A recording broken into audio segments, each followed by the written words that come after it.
Good day everyone.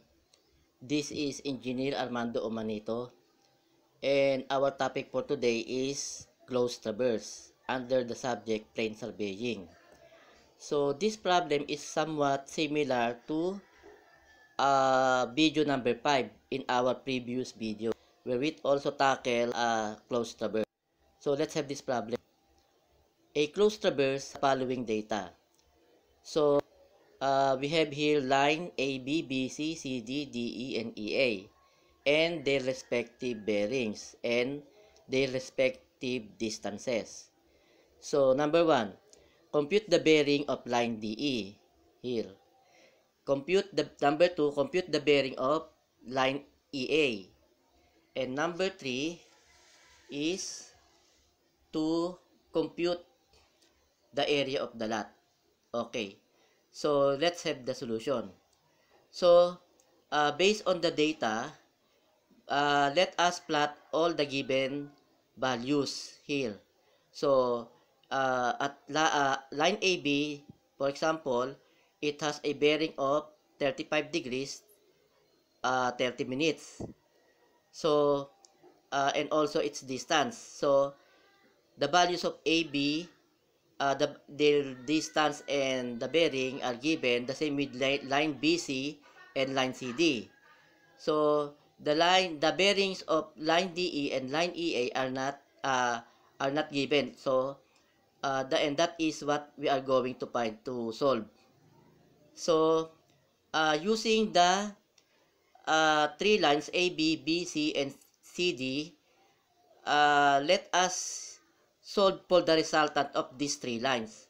So we have here line AB here and its bearing, and then line BC here, and then line CD. So they meet at only one joint. So we will get the resultant of these three lines. Okay. So in doing that, we have to get their x and y components of these three lines, and we are going to use this formula in our calculator. Rect or rectangular quantity r, comma theta, where r is the distance and theta is the angle adjacent to the x-axis. So in line AB, so input the value here. R is 44.37, and then the angle that we are going to use is the angle adjacent to the x-axis. So that will be, for example, line AB, the angle adjacent to x-axis will be 90 degrees minus this bearing. So this is the angle 90 degrees minus 35 degrees and 30 minutes here, this angle.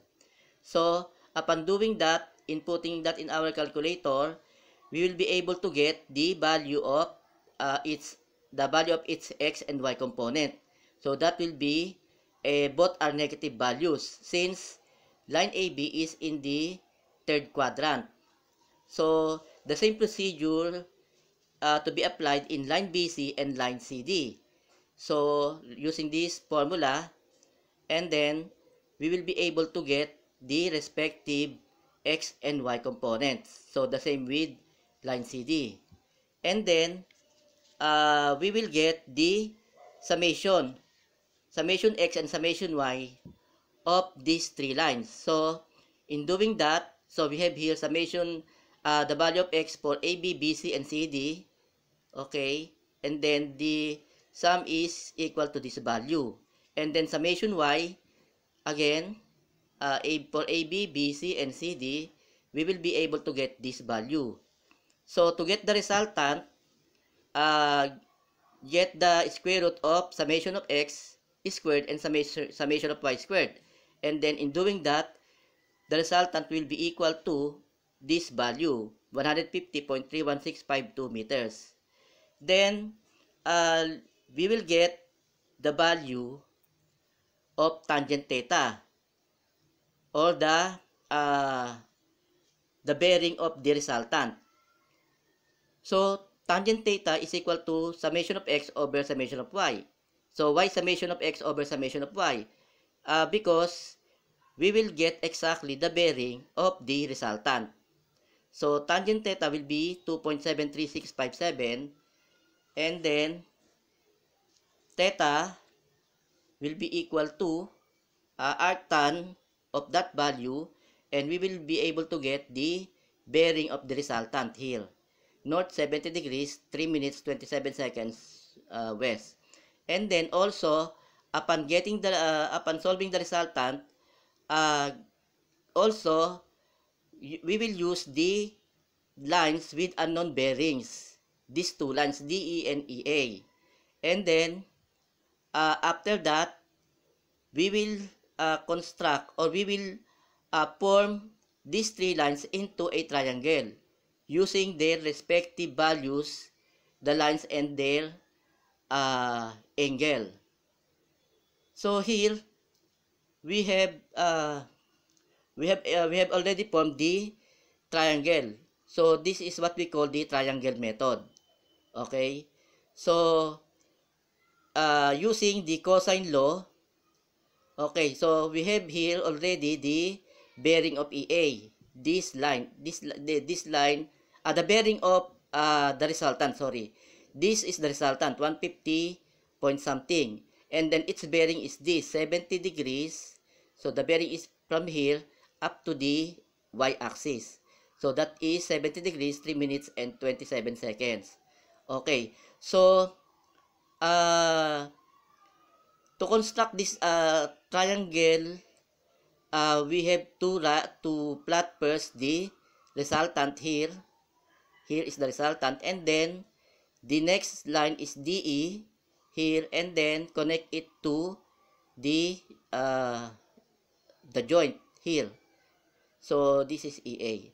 So using cosine law in trigonometry, we have this value here is equal to the values of the square of the values of these two lines, and then minus their respective values here. So that is by using the cosine law, and then multiplied by cosine beta. So simplifying, cosine beta is equal to the square of these values plus the square of this value minus the square of this value all over this value.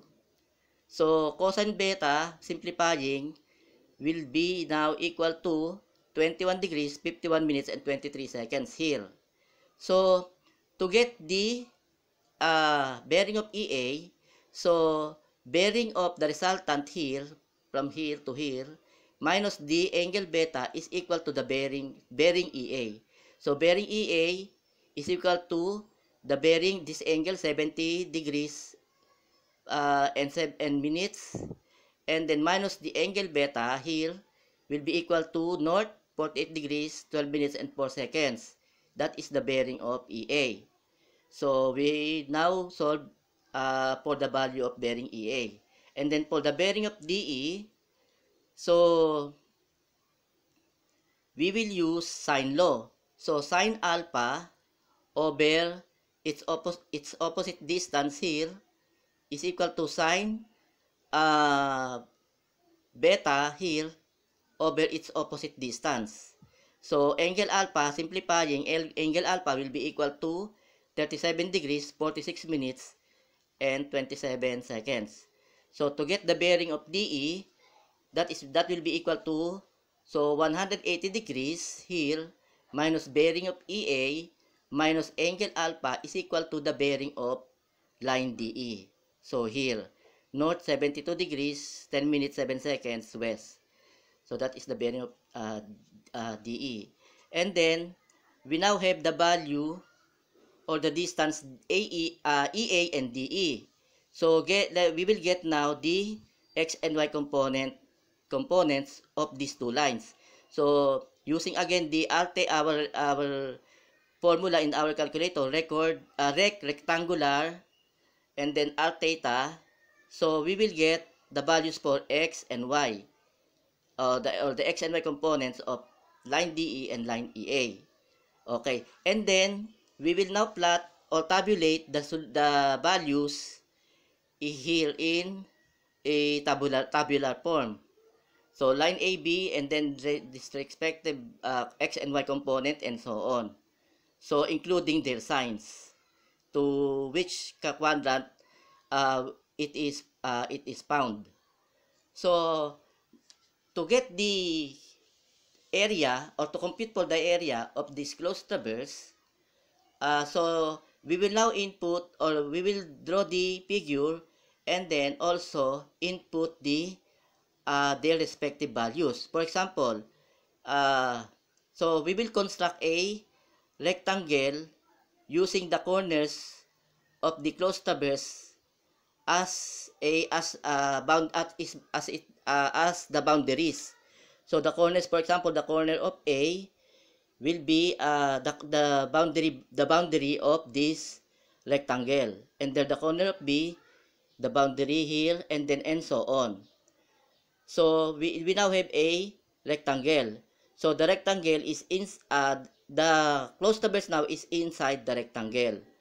So using now our geometry, so we will compute for the respective area. For example, this is area 1. So by the way, so for example, how did we get 36.12231? That is the value here for the y component of AB, and then this is the x component of AB. So let's go back to our table. So negative 25.6579 and negative 36.12231. But since we are computing for the area, we will disregard all the negative signs. So all values will be positive. So we have already plot the values here, all positive. So compute for the area 1, area 2, area 3, and so on up to area 6. So that will be 5 triangles and a small rectangle here. Okay? So we will be able to compute for their respective areas. And then to compute for the area of the rectangle, so these two distance multiplied by these two distance. Okay? So we will be able to get or to compute for the area of the rectangle to be this value, 15,197 point something square meter. And then get the sum of all the areas, and that will be this value. So the area of the closed traverse now is equal to the area of the rectangle minus the area or the sum of the areas of the areas outside the closed traverse, and that will be equal to 6,956.55644 square meter. So that's all for today, and I hope that you learned something here in our lesson. This is Engineer Armando Omenito. Until next time, and may God bless us all.